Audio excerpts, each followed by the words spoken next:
قدرتی آفات ایک ایسا واقعہ ہوتا ہے جس کے نتیجے میں قدرتی عمل کی وجہ سے ماحولیات، بنیادی ڈھانچے اور انسانی جانوں کے ساتھ مال، مویشی، جانوروں شدید نقصان ہوتا ہے۔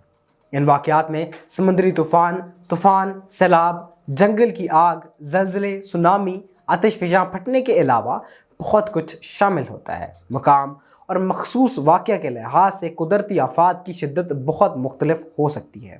کچھ قدرتی آفات جیسے زلزلے اچانک اور غیر متوقع ہو سکتے ہیں، جبکہ دیگر جیسے سمندری طوفان اور سیلاب کی پیش گوئی اور پہلے سے پتہ لگایا جا سکتا ہے۔ قدرتی آفات لوگوں یا علاقے پر وسیع پیمانے پر اثرات مرتب کرتی ہے۔ مثال کے طور پر ایک سمندری طوفان عمارتوں اور بنیادی ڈھانچے کو کافی نقصان پہنچا سکتا ہے، جبکہ سیلاب پانی کی سپلائی کو آلودہ کر سکتا ہے، ایک جگہ ٹھہر سکتا ہے، آمد و رفت کو روک سکتا ہے اور بڑے پیمانے پر بجلی کی بندش کا باعث بن سکتا ہے۔ اس میں لوگوں کے گھر ڈوب جاتے ہیں، مال ڈوب جاتے ہیں۔ مزید برآں قدرتی آفات سماجی، اقتصادی اور ماحولیاتی مسائل جیسے نقل مکانی، صحت کے خطرات، بعد از صدمے اور طویل مدتی نفسیاتی اثرات کا باعث بن سکتی ہیں۔ قدرتی آفت کی اصطلاح ان واقعات کو بیان کرنے کے لیے استعمال کی جاتی ہے جو انسانی سرگرمیوں کی بجائے قدرتی عمل جیسے موسمی نظام یا ارضیاتی سرگرمی سے شروع ہوتے ہیں۔ تاہم یہ نوٹ کرنا ضروری ہے کہ انسانی اعمال قدرتی آفات کے اثرات کو بڑھا سکتے ہیں، جیسے جنگلات کی کٹائی یا زمین کے استعمال کی ناقص منصوبہ بندی کے ذریعے۔ یہ نوٹ کرنا بھی ضروری ہے کہ کچھ واقعات جنہیں قدرتی آفات تصور کیا جاتا ہے، غربت، معلومات میں کمی اور بنیادی ضروریات کی رسائی کی کمی، امتیازی سلوک اور پسماندگی جیسے عوامل کی وجہ سے آبادی کے مخصوص گروہوں کو بھی متاثر کر سکتی ہے۔ قدرتی آفات کسی بھی وقت حملہ کر سکتی ہیں اور کمیونٹیز اور افراد پر تباہ کن نتائج مرتب کر سکتی ہیں۔ سمندری طوفان اور سیلاب سے لے کر زلزلوں اور طوفانوں تک اس قسم کے واقعات کو بہت زیادہ نقصان پہنچانے سے روکنے کے لیے تیار رہنا اور اقدامات کرنا ضروری ہے۔ تیاری میں چند ایک نکات شامل کرتے ہیں۔ ہنگامی منصوبہ بنائیں۔ آفت آنے سے پہلے ایک ہنگامی منصوبہ بنانا ضروری ہے جو اس بات کا خاکہ پیش کرے کہ قدرتی آفت کی صورت میں آپ اور آپ کے خاندان کو کیا کرنا چاہیے۔ اس پلان میں اہم معلومات شامل ہوتی ہیں، چاہے جیسے ہنگامی رابطہ نمبر، انخلاء کے راستے اور میٹنگ کی ایک نامزد جگہ۔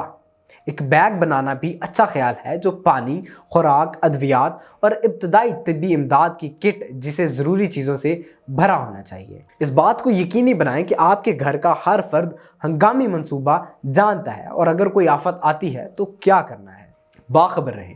اپنے علاقے میں ممکنہ قدرتی آفات کے بارے میں باخبر رہنا بھی ضروری ہے۔ اس میں موسم کی پیش گوئی اور انتباہات پر توجہ دینے کے ساتھ ساتھ کسی بھی اپ ڈیٹ کے لیے خبروں پر نظر رکھنا شامل ہے۔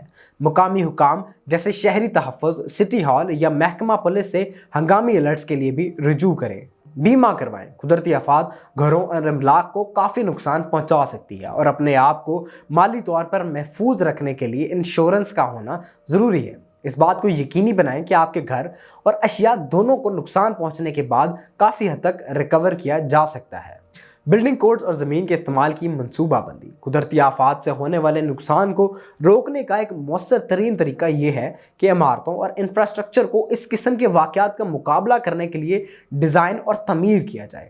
اس میں گھر کی عمارت بنانے کے لیے سول سائنس کے اصولوں کا استعمال اور زمین کے استعمال کی ایسی منصوبہ بندی کی پالیسیوں کو نافذ کرنا شامل ہے جو قدرتی آفات کے امکانات کو مد نظر رکھ کر بنائی جاتی ہیں۔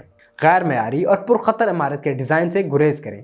عمارتوں اور انفراسٹرکچر کی تعمیر کے لیے معیارات مرتب کریں جو قدرتی آفات جیسے سمندری طوفان، سیلاب اور زلزلوں کا مقابلہ کرنے کے لیے بنائے گئے ہوں۔ قدرتی آفات سے ہونے والے ممکنہ نقصان کو کم کرنے کے لیے ڈیزاسٹر رسک ریڈکشن DRR ایک ایکٹیو طریقہ ہے۔ اس میں خطرے کی تشخیص، ابتدائی انتباہی نظام اور تیاری کے منصوبہ بندی جیسی سرگرمیاں شامل ہوتی ہیں۔ قدرتی آفات کے لیے قبل از وقت وارننگ سسٹم تیار کریں۔ تعلیم اور تربیتی پروگرام کے ذریعے اسکولوں اور کمیونٹیز میں DRR کا نفاذ کریں۔ گرین انفراسٹرکچر قدرتی آفات کے اثرات کو کم کرنے میں مدد کرنے کے لیے قدرتی نظام جیسے کہ گیلے علاقوں میں جنگلات اور ٹیلوں کے استعمال سے مراد ہے۔ اس قسم کے نظام پانی کو جذب کرنے اور اسے سست کرنے، کٹاؤ کو کم کرنے اور جنگلی حیات کی قدرتی رہائش فراہم کرنے میں مدد کرتے ہیں۔